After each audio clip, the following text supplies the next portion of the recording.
来乡亲啊，继续来看第34届的金曲奖，来公布着特别贡献奖的得主有2位，一位是已经过往的音乐人林秋离，一位是即摆拢住伫日本的天后欧阳菲菲。讲欧阳菲菲本人第一时间接到得奖的消息，带一条讲真突然。也毋过伊讲，这个奖对伊来讲是真有意义。啊，是毋是会当来领奖咧？文化部讲要来确认。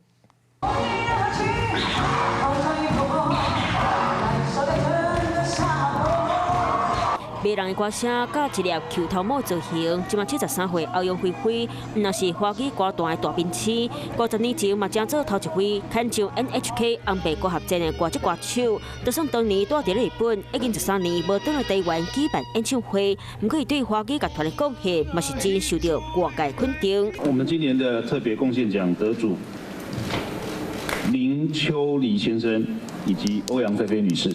这是欧阳菲菲演艺生涯内底头一座金曲奖，伊要发现过热情的沙漠，感恩的心顶顶真侪有名的歌曲，出道真侪年，伊除了造型真特别，伊的歌曲作品嘛拢有对时行。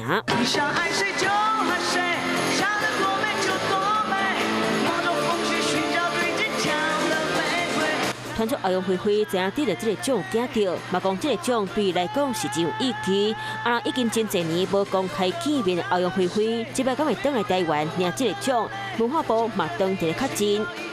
晚间9点，邀请您与世界同步，60分钟掌握全球脉动。